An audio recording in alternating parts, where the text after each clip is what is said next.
जय Hind and hello guys, स्वागत है आपका आपके अपने यूट्यूब चैनल ज्ञानदेह होस्ट में। और इस वीडियो में मैं आपको बताने वाला हूं GDS new vacancy 2026 apply online process के बारे में, जहां पर आपको लास्ट डेट अपडेट के साथ फॉर्म कैसे भरना है इसके बारे में पूरी जानकारी दी जाएगी। और जो अभी आप प्रॉब्लम फेस करें कि वेबसाइट ओपन नहीं हो रही है, सर्वर डाउन हो गया है, आप अपना फॉर्म अप्लाई नहीं कर पा रहे और बहुत सारे कैंडिडेट ऐसे जो कि फ़ी पेमेंट करने में इशू फेस करें, तो गाइस फ़ी पेमेंट आप मेरे द्वारा भी करा सकते हैं। उसके लिए आपको मात्र 50 रुपये एक्स्ट्रा देने होंगे। ये भी मैं इसलिए लेता हूं ताकि आपने जो फॉर्म भरा है और आप इतने ज़्यादा परेशान हैं तो आपकी एक तरीके से हेल्प कर सकूं, क्योंकि वैसे मेरे पास इतना टाइम होता नहीं है कि मैं पर्सनली किसी की हेल्प कर सकूं। बट जब लगता है कि यार बहुत ज़्यादा परेशान है आप लोग और आपको चाहिए कि मैं फॉर्म फाइनल सबमिट करूँ, तो इसके लिए आप सिर्फ 50 रुपये एक्स्ट्रा दे करके मेरे द्वारा अपना पेमेंट करा सकते हैं।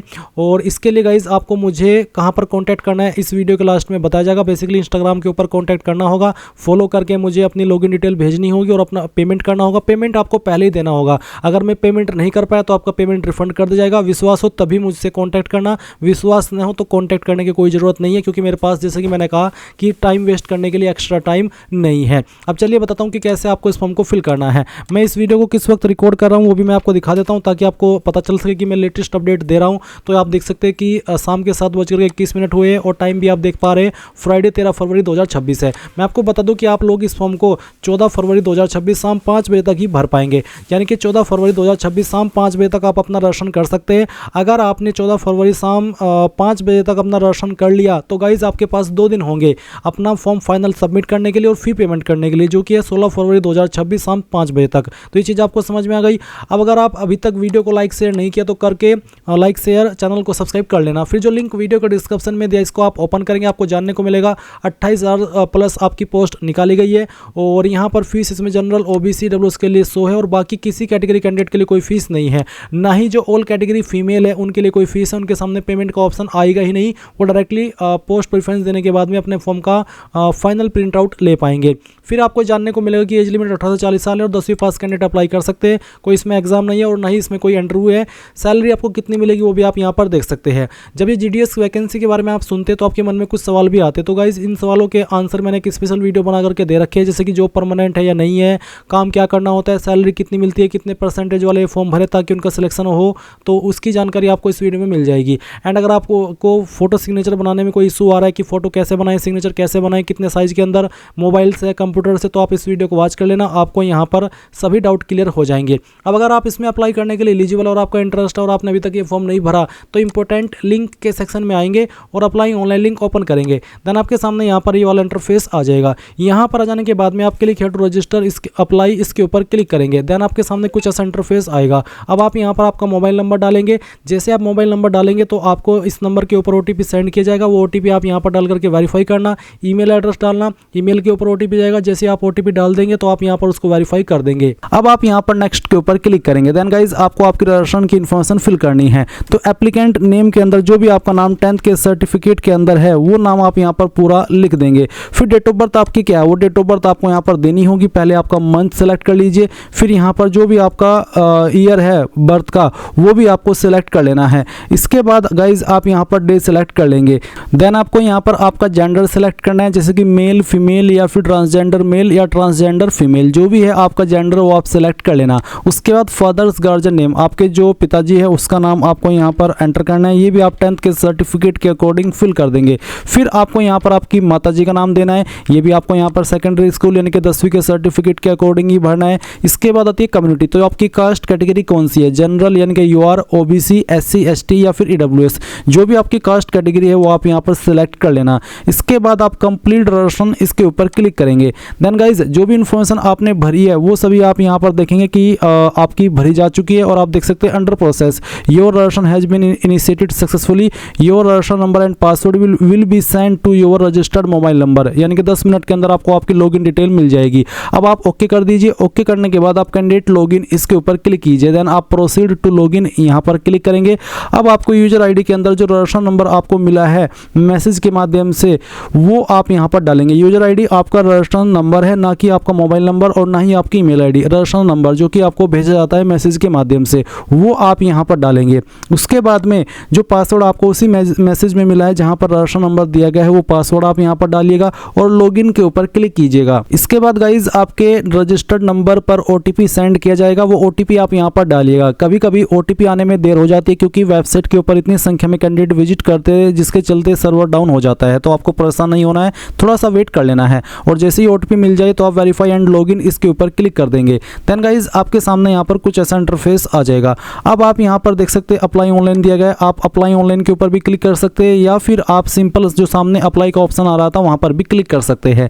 तो आप यहाँ पर इसमें ये जो वैकेंसी उसको सेलेक्ट कर लेंगे। देन आपके सामने आपकी पर्सनल डिटेल आएगी जो कि अभी आपने रजिस्ट्रेशन करते समय भरी है। इन सभी इन्फॉर्मेशन को चेक करते हुए आप यहाँ पर नीचे की तरफ आएंगे। अदर डिटेल में आपको आंसर करना है मेंटल स्टेटस का। आप बताइए कि आप सिंगल हो, मैरिड हो, विडोवर, डाइवोर्स्ड, सेपरेटेड या अदर, जो भी आपका स्टेटस है वो आप सेलेक्ट कर लेना।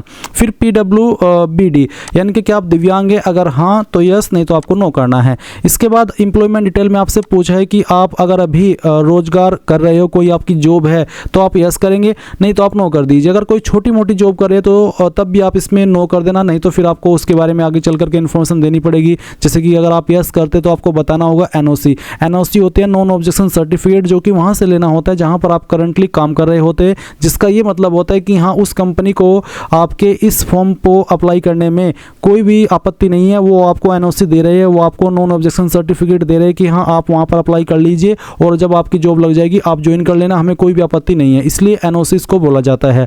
बट ये उन्हीं के लिए जो कि करंटली किसी अच्छी कंपनी में काम कर रहे हैं जहाँ पर NOC वाला कोई फॉर्मेट होता भी है। अगर कहीं आप छोटी मोटी दुकान पर कोई काम कर रहे हैं वहाँ पर तो NOC का कोई मतलब बनता ही नहीं है, तो आप एम्प्लॉयमेंट स्टेटस में नो कर देना।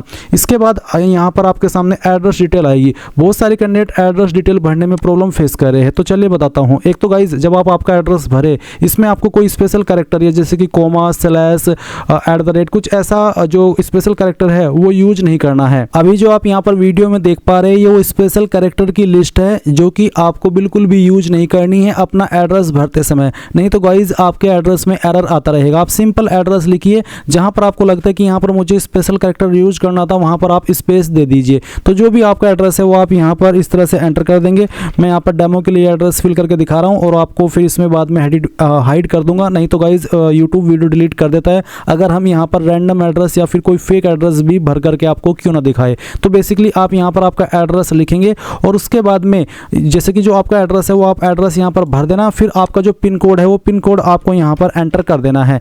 ये पिन कोड एंटर करने के बाद में ऑटोमेटिकली आपकी सिटी और स्टेट यहाँ पर फैच कर ली जाएगी और जैसे ही आपकी सिटी और स्टेट और डिस्ट्रिक्ट फैच कर ली जाए तो गाइज आप यहाँ पर इस तरफ देखेंगे परमानेंट एड्रेस। तो गाइज आपको एक लाइन देखने को मिल रही है सेम एज प्रेजेंट, यानी कि अगर आपका प्रेजेंट एड्रेस और परमानेंट एड्रेस सेम है तो आप इस बॉक्स को टिक कर देना। बहुत सारे कैंडिडेट को अगर ये नहीं पता कि प्रेजेंट एड्रेस और परमानेंट एड्रेस में क्या डिफरेंस है तो मैं आपको बता दूं कि जहां पर आप करंटली रह रहे हैं वो तो है आपका प्रेजेंट एड्रेस और परमानेंट एड्रेस वो है जहां पर आपके माता पिता या जहां पर आपका मूल है, जहां से आपका मूल निवास बना होता है। तो ये वो डिफरेंस है। कई बार क्या होता है कि मान लीजिए आप किसी गाँव में रहते हैं परमानेंटली और अभी आप यहाँ पर जैसे कि दिल्ली में या फिर किसी बड़े शहर में रह करके काम कर रहे हैं और आप चाहते हैं कि जब मुझे कोई भी डिटेल सेंड करनी हो इंडिया पोस्ट को या कोई पोस्ट भेजना हो तो मेरे प्रेजेंट एड्रेस पर भेजे जहाँ पर मैं अभी करंटली रह रहा हूँ, क्योंकि गाँव में मैं बहुत दिनों में जाता हूँ या फिर वहाँ पर बहुत प्रॉब्लम है, वहाँ से अगर कुछ पोस्ट आया तो मैं उसको कैसे लेने जाऊँगा, ये सब इशूज़ है।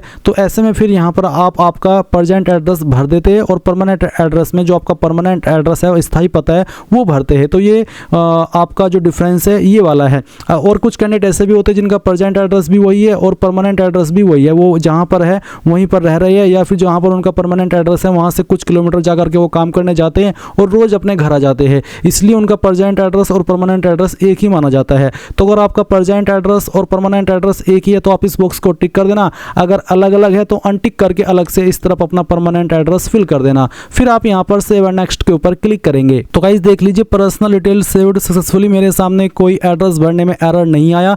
और अगर आप कोई स्पेशल कैरेक्टर यूज नहीं करेंगे, सिंपल एड्रेस भरेंगे तो आपके सामने भी नहीं आएगा। अब आएगा एजुकेशनल डिटेल, तो यहाँ पर आपको क्वालिफिकेशन की जानकारी भरनी है। तो गाइज आपने कौन सी स्टेट से आपकी 10वीं की है वो स्टेट आपको यहाँ पर सिलेक्ट करनी होगी। फिर किस साल के अंदर आपने आपकी 10वीं पास कर ली थी वो साल भी आपको यहाँ पर सिलेक्ट कर लेना है। उसके बाद में आप यहाँ पर इसमें जो आपका बोर्ड है वो सिलेक्ट करेंगे। यहाँ पर आपको काफ़ी सारे बोर्ड देखने को मिल रही है, जैसे कि सीबीएसई बोर्ड है, फिर यहाँ पर सीबीएसई बोर्ड विद 6 सब्जेक्ट जो कि 1982 से लेकर के 2025 तक चला था। इसके बाद आप यहाँ पर देख सकते हैं आपका जो यूपी बोर्ड है वो भी आपको देखने को मिल जाएगा। मैंने यहाँ से यूपी बोर्ड सेलेक्ट किया है। इसके बाद आप देखेंगे एसएससी मेमो नंबर। इसमें भी बहुत सारे कैंडिडेट परेशान हो रहे हैं कि यार ये एसएससी मेमो नंबर है क्या। तो गाइज कुछ कैंडिडेट को एसएससी मेमो नंबर मिलता है और कुछ यहाँ पर इन्होंने एसएससी मेमो नंबर की डेफिनेशन आपको दे दी है। आपको बोला है कि enter any one of the following, यानी कि आप इनमें से कोई एक चीज़ यहाँ पर एसएससी मेमो नंबर में भर दीजिए। जैसे कि अगर आपका एसएससी मेमो नंबर है तो वो डाल दीजिए, वो नहीं है तो सिंपली एसएससी सर्टिफिकेट नंबर यानी कि जो 10वीं का सर्टिफिकेट नंबर है वो डाल दीजिए। अगर वो भी नहीं है तो जो आपका 10th का रोल नंबर है वो आप यहाँ पर डाल दीजिए। वो भी नहीं है तो आपका जो 10th का रजिस्ट्रेशन नंबर है वो डाल दीजिए, या फिर आपका जो होल टिकट नंबर है वो डाल दीजिए। तो बेसिकली इनमें से आप कोई भी एक चीज़ भर दीजिए। मैं आपको सजेस्ट करूंगा या तो आप 10th का जो सर्टिफिकेट नंबर है वो यहाँ पर भर दें, या फिर जो 10th का रोल नंबर है वो आप यहाँ पर भर दें। दोनों में कोई भी इशू नहीं आएगा। आराम से आप यहाँ पर 10वीं का रोल नंबर डाल सकते हैं या फिर 10वीं का सर्टिफिकेट नंबर डाल सकते हैं। फिर यहाँ पर नीचे आएंगे और देखेंगे आपके सब्जेक्ट वाइज नंबर। तो गाइज क्या करना है, सबसे पहले आप यहाँ पर अपने जो सब्जेक्ट है वो बताएंगे। जैसे कि मैं यहाँ पर हिंदी सेलेक्ट कर लेता हूँ और उसमें आपको हिंदी में कितने नंबर आए थे वो आप यहाँ पर डाल देंगे। उसके बाद यहाँ पर आपको बताना है कि जो आपका सेकंड सब्जेक्ट आपके पास था वो कौन सा था, वो आप सेलेक्ट कर लेंगे। उसमें आपको कितने नंबर आए थे वो आप यहाँ पर डाल देंगे। फिर यहाँ पर आपका जो अगला सब्जेक्ट था वो कौन सा था वो आप यहाँ पर सेलेक्ट करेंगे। उसमें आपके कितने नंबर आए थे वो आप यहाँ पर डाल देंगे। फिर जो आपका अगला सब्जेक्ट था वो भी आपको यहाँ पर सेलेक्ट कर लेना है, उसमें आपको कितने नंबर आए थे वो आप यहाँ पर डाल देंगे। एंड देन फिर यहाँ पर जो आपका अगला सब्जेक्ट है वो भी आपको यहाँ पर सेलेक्ट कर लेना है। तो जैसे कि मैंने इसको सेलेक्ट कर लिया, फिर यहाँ पर आपको कितने नंबर आए थे वो आप यहाँ पर डालेंगे।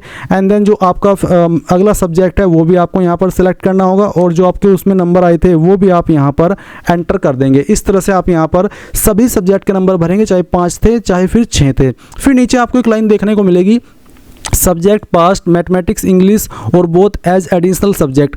अगर आपने 10वीं के अंदर मैथमेटिक्स या फिर इंग्लिश को या फिर दोनों को एडिशनल सब्जेक्ट के रूप में पास किया है तो फिर आप यहाँ पर सेलेक्ट करेंगे मैथमेटिक्स फर्स्ट और फिर इंग्लिश। और गाइज अगर आपने मेन सब्जेक्ट के रूप में ही 10वीं के अंदर इंग्लिश और मैथ को पढ़ा है तो गाइज आपको यहाँ पर इसमें कुछ भी सिलेक्ट करने की आवश्यकता नहीं है। फिर आएगा CGPA स्कोर। अगर आपके नंबर CGPA में है तो आप यहाँ पर आपका जो CGPA स्कोर है वो फिल कर दीजिए। जिनके नंबर परसेंटेज में है उनको ये भरने की आवश्यकता नहीं है, बट अगर आपका CGPA में है तो आप यहाँ पर गाइज अपना CGPA भर दे। आपको बोला भी है कि CGPA is not allotted by your board leave it blank, यानी कि अगर आपके बोर्ड के द्वारा CGPA अलॉट नहीं की गई है तो आप इसको खाली छोड़ दे।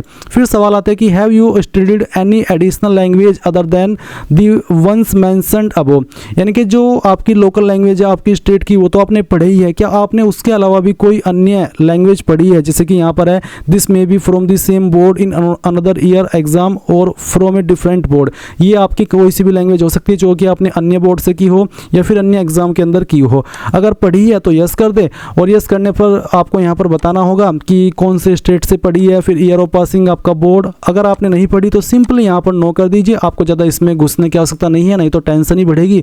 अब आप यहाँ पर नीचे आइए, सेव एंड नेक्स्ट के ऊपर क्लिक कर दीजिए। इसके बाद आप देखेंगे कि ये इन्फॉर्मेशन भी आपकी सेव हो चुकी है। अब आपको यहाँ पर इसमें देखने को मिलेगा पोस्ट प्रेफरेंस का ऑप्शन। अब इसमें भी बहुत सारे कैंडिडेट कंफ्यूज होते हैं। तो सबसे पहले तो आप यहाँ पर जो आपका सर्कल है वो सिलेक्ट कर ले। ये सिलेक्ट करने के बाद में अब आपको डिवीजन सेलेक्ट करना है। गाइज आप क्या करिएगा, आप इस वेबसाइट पर जहाँ से आपने फॉर्म भरना स्टार्ट किया था यहाँ पर वैकेंट पोस्ट के सेक्शन में आइएगा, अपना सर्कल सेलेक्ट कीजिएगा, फिर अपना डिवीजन सेलेक्ट कर लेना।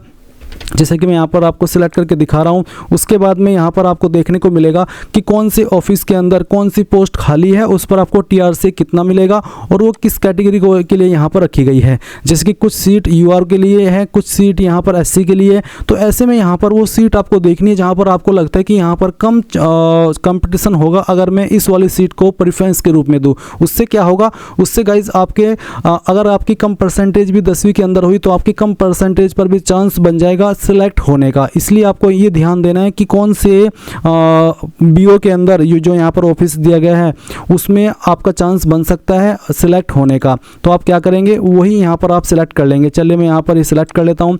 अब जैसे मैंने सेलेक्ट किया, अब यहाँ पर मेरे सामने जो प्रेफरेंसेस है वो आ चुकी है। 15 प्रेफरेंसेस में यहाँ पर मैक्सिमम दे सकता हूँ। तो आपको यहाँ पर आपकी चॉइस के अकॉर्डिंग जो चीज़ मैंने अभी आपको बताई है उसके अकॉर्डिंग इनको प्रेफरेंस के रूप में दे देना है। जिसको आपको पहले नंबर पर रखना है उसको आपको पहले सेलेक्ट करना है, जिसको आपको दूसरे पर पर रखना है उसको आपको दूसरे नंबर पर सेलेक्ट कर लेना है, जिसको आपको तीसरे पर रखना है उसको तीसरे पर। इस तरह से आप यहाँ पर इन सभी प्रेफरेंसेस को दे पाएंगे। जितने भी ऑप्शन आपके सामने प्रेफरेंस देने के आ रहे हैं, चाहे वो 10 हो चाहे 15 हो, वो आप यहाँ पर सभी दे दीजिएगा, क्योंकि जितनी ज़्यादा प्रेफरेंस होगी उतना ज़्यादा आपका चांस बनेगा सेलेक्ट होने का। वो इसलिए क्या होता है कि मान लीजिए आपने 10-15 प्रेफरेंस दे दी है, तो ऐसे में जो 10 प्रेफरेंसेस है वहाँ पर तो और कैंडिडेट का सिलेक्शन हो गया, और बाकी के जो 5 है वहाँ पर कम कंपटीशन है। तो ऐसे में फिर जो आपका परसेंटेज अगर कम भी हुआ तो उसमें आपको तब भी सिलेक्शन मिल जाएगा, क्योंकि आपकी भले ही परसेंटेज कम हो बट वहाँ पर जिनकी हायर परसेंटेज थी उन्होंने उसको प्रेफरेंस के रूप में नहीं दिया, तो फिर वो सीट खाली रह गई। तो ऐसे में फिर जिनकी परसेंटेज कम थी उनको वहाँ पर वो सीट मिल जाएगी। तो इसका ज़्यादा प्रेफरेंस देने का ये फ़ायदा होता है। आपने यहाँ पर सभी प्रेफरेंसेस दे दी अपनी चॉइस के अकॉर्डिंग। अब आप नीचे की तरफ आएंगे और सेव एंड नेक्स्ट के ऊपर क्लिक कर देंगे। इसके ऊपर क्लिक करने के बाद आपके सामने डिक्लेरेशन आएगा। अब आपको फोटो और सिग्नेचर अपलोड करना है। तो यहाँ पर गाइज जो आपका फ़ोटो है वो आप अपलोड करेंगे। जहाँ पर भी आपकी फ़ोटो फाइल है उसको सिलेक्ट कीजिए। मैं आपको यहाँ पर फ़ोटो फाइल अपलोड करके दिखाता हूँ। मैंने यहाँ पर ये फ़ोटो सिलेक्ट कर लेता हूँ। फ़ोटो सिलेक्ट किया, इसको ओपन किया। ओपन करने के बाद देख लीजिए कि फ़ोटो यहाँ पर आ चुका है, कोई एरर भी नहीं आया। उसके बाद आप यहाँ पर सिग्नेचर सेलेक्ट करेंगे। जहाँ पर भी आपकी सिग्नेचर की फाइल है वो फाइल आप यहाँ पर सेलेक्ट कीजिए और इसको ओपन कीजिए। जैसे आप यहाँ पर सिग्नेचर सेलेक्ट कर लेंगे आपका सिग्नेचर इस तरह से आ जाएगा, जैसे कि आप वीडियो में देख सकते हैं। अगर सिग्नेचर यहाँ पर नहीं आ रहा है तो इसका मतलब है कि वो आपका दिए गए इंस्ट्रक्शंस के अकॉर्डिंग नहीं है। सिग्नेचर का साइज 20 से 100 KB के बीच में रखा है, और जो उसका डायमेंशन प्रीफर आपको किया गया 300x120 पिक्सल किया गया है। तो ये चीज़ें आपको ध्यान में रखनी होगी जब आप अपना सिग्नेचर अपलोड कर रहे हो। और वैसे यूट्यूब के ऊपर आपको काफ़ी सारी वीडियोस भी मिल जाएगी कि इंडिया पोस्ट के अंदर सिग्नेचर कैसे बनाएं। अगर आपको नहीं मिल रही है तो आप कमेंट कीजिए, मैं एक स्पेशल वीडियो बना दूंगा फोटो सिग्नेचर कैसे बनाना है और कैसे अपलोड करना है। अब आप डिक्लेरेशन में यहाँ पर आएंगे, इसके ऊपर टिक करके आपको प्रीव्यू इसके ऊपर क्लिक करना है। देन गाइज जो भी जानकारी आपने अभी तक भरी है शुरू से लेकर वो आपके सामने है। सभी इन्फॉर्मेशन यहाँ पर डबल चेक कर लीजिए, और अगर आपको लगता है कि कोई जानकारी गलत हो गई है तो एडिट एप्लीकेशन के ऊपर क्लिक करके उसको एडिट कर लेने, तो आप सबमिट एप्लीकेशन के ऊपर क्लिक कर देंगे। इसके बाद आप यहाँ पर यह सबमिट इसके ऊपर क्लिक करेंगे। नाउ गाइज आपके सामने यहाँ पर पेमेंट का सेक्शन आ चुका है। तो गाइज इसमें बहुत सारे कैंडिडेट प्रॉब्लम फेस कर रहे हैं, पेमेंट नहीं हो रहा है। और जैसे कि मैंने वीडियो की शुरुआत में भी कहा था कि अगर आपसे पेमेंट न हो तो आप मेरे द्वारा भी पेमेंट करा सकते हैं। उसके लिए आपको एक्स्ट्रा 50 रुपीज़ मुझे पे करने होंगे, क्योंकि ये मेरी सर्विस का चार्ज है। वैसे भी बहुत कम चार्ज आपसे ले रहा हूँ, बस मैं ये देखता हूँ मुझे जो कैंडिडेट की परेशानी है वो देखी नहीं जाती है। लगता है कि यार कैंडिडेट ने सोचा कि यार मैं इसमें ट्राई करता हूँ और फिर वो पेमेंट की वजह से रह जाए। तो ऐसे में मैं अपना बेस्ट देता हूँ ताकि जितने भी कैंडिडेट का हो सके मेरे द्वारा वो फॉर्म कंप्लीट किया जा सके। तो यहाँ पर आप पेमेंट कैसे करेंगे वो जान लीजिए। इसमें कई सारे विकल्प है, जैसे कि UPI, credit card, debit card, net banking. मान लीजिए आपको यूपीआई में कोई प्रॉब्लम आ रही है, पेमेंट एरर आ रहा है, तो गाइज आप दूसरे माध्यम का इस्तेमाल कीजिएगा। और अगर आपके पास दूसरा माध्यम नहीं है तो आप मेरे द्वारा करा सकते हैं। अगर आप यहाँ पर यूपीआई सेलेक्ट करते हैं तो यूपीआई सेलेक्ट करने के बाद में आपको यहाँ पर स्टेटस देखने को मिलेगा। अगर आप पहले पेमेंट कर चुके हैं उसके बाद में आपको यहाँ पर क्रेडिट कार्ड का ऑप्शन देखने को मिलेगा, फिर डेबिट कार्ड का ऑप्शन, फिर नेट बैंकिंग का। तो गाइज जिस भी माध्यम से आपको फीस पे करनी है वही माध्यम आप यहाँ पर सेलेक्ट करेंगे, और इसके बाद में आप नीचे क्लिक है टू पे दी फीस इसके ऊपर क्लिक करेंगे। देन गाइज आपको यहाँ पर जो भी आपने पेमेंट माध्यम सेलेक्ट किया है उसका इंटरफेस देखने को मिलेगा। जैसे कि यहाँ पर मेरे सामने यूपीआई का है। अब मैं यहाँ पर प्रोसीड टू पेमेंट इसके ऊपर क्लिक करता हूँ। देन मेरे सामने इस तरह का इंटरफेस है। अब मैं यहाँ पर यूपीआई QR सेलेक्ट करता हूँ, एंड देन यहाँ पर मैं पे नाउ इसके ऊपर क्लिक करता हूँ। पे नाउ पर क्लिक करने के बाद मेरे सामने QR कोड आ चुका है। अब चलिए मैं यहाँ पर आपको QR कोड के माध्यम से फीस पे करके दिखा रहा हूँ, और मैं रियल टाइम में यहाँ पर वीडियो को मैं स्किप नहीं करूँगा ताकि आपको दिखा सकूँ कि पेमेंट मेरा होता है या फिर नहीं होता है। ये मैंने QR कोड स्कैन कर लिया है। अब मैं यहाँ पर इस फीस को पे कर रहा हूँ। तो चलिए हम देखते हैं कि क्या होता है। मैंने यहाँ से पेमेंट कर दिया है और ट्रांजैक्शन मेरी सक्सेसफुल हो गई है।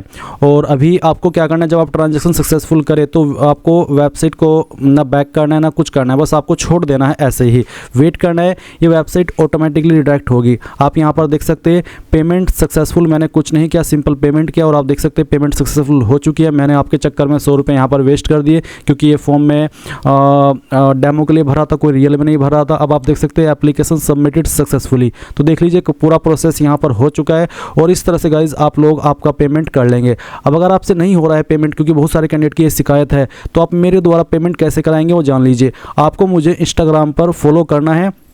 और मैसेज करना है। मेरी इंस्टाग्राम आईडी मैं आपको दिखाता हूं। अभी जो आप वीडियो में देख सकते हैं ये मेरी इंस्टाग्राम आईडी है AMZADMALIK00। ये आपको सर्च कर लेनी है और फिर इसके ऊपर आकर के पहले आपको फॉलो करना है। फॉलो करना सभी को अनिवार्य है और फॉलो करने के बाद में आप मुझे मैसेज कीजिए, उसमें अपना रजिस्टर नंबर दीजिए, अपना पासवर्ड दीजिए और अपना कॉन्टैक्ट नंबर भी दीजिए, क्योंकि गाइज वहाँ पर आपको कॉन्टैक्ट किया जाएगा और आपके व्हाट्सएप के ऊपर आपको PDF सेंड किया जाएगा, या फिर जब आप इसमें इंडिया पोस्ट की वेबसाइट के ऊपर लॉगिन करते तो OTP आता है तो OTP भी आपसे यहीं पर लिया जाएगा और आपका पेमेंट जैसे ही मैं कर दूंगा तो फिर यहाँ पर आपको एक्स्ट्रा जो 50 रुपीज़ है वो मुझे पे करने होंगे और इस तरह से आप मेरे द्वारा भी अपना पेमेंट करा सकते हैं, ताकि गाइज आप में से किसी भी कैंडिडेट का फॉर्म इनकम्प्लीट न रहे, सभी कैंडिडेट अपना फॉर्म भर सके। तो ये थी पूरी जानकारी। मैंने अपनी पूरी कोशिश की इस वीडियो के अंदर की सभी चीज़ें अच्छे से एक्सप्लेन कर सकूँ, सभी चीज़ों के हल सहित आपको पूरा प्रोसेस बता सकूँ। अगर अभी भी कोई सवाल डाउट रह गया हो तो कमेंट के माध्यम से पूछ लेना। Thanks for watching. जय हिंद।